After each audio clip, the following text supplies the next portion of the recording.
নমস্কার বন্ধুরা, বন্যার ফুড স্টোরিতে সকলকেই স্বাগত। আজ আমি বানাতে চলেছি মাছের মাথা দিয়ে কুমড়ো শাকের চচ্চড়ি।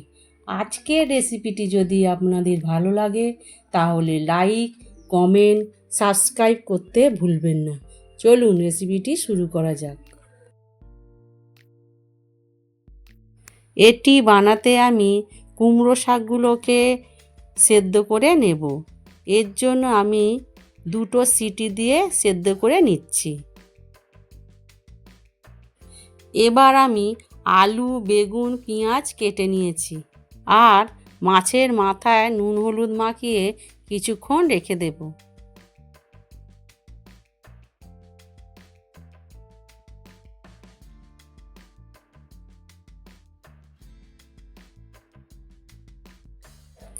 এরপর কড়াইতে সরষের তেল দিয়ে তেল গরম হলে তাতে নুন হলুদ মাখানো মাছের মাথাটি দিয়ে ভেজে নেব।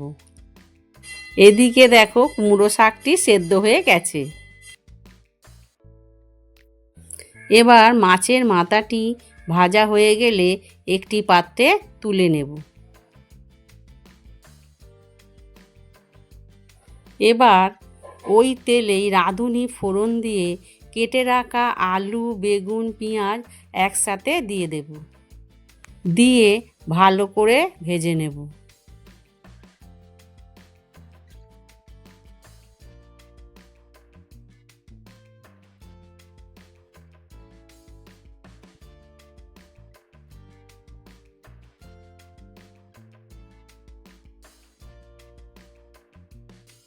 ভালো করে ভাজা হয়ে গেলে তাতে 1 চামচ হলুদ গুঁড়ো, 1 চামচ লঙ্কা গুঁড়ো, 1 চামচ ধনে জিরে গুঁড়ো আর পরিমাণ মতো নুন দিয়ে ভালো করে কষিয়ে নিতে হবে।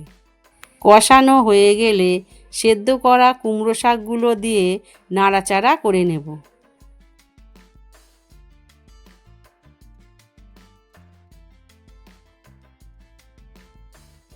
তারপর তাতে পরিমাণ মতন জল, ভেজে রাখা মাছের মাথা আর স্বাদ মতন চিনি দিয়ে 10 মিনিট ঢাকনা চাপা দিয়ে রাখবো না। 10 মিনিট পর ঢাকনা খুলে একটু নাড়াচাড়া করে নিলেই রেডি আজকের রেসিপি মাছের মাথা দিয়ে কুমড়ো শাকের চচ্চড়ি। রেসিপিটি যদি ভালো লাগে কমেন্ট করবেন আর ভিডিওটি দেখার জন্য ধন্যবাদ।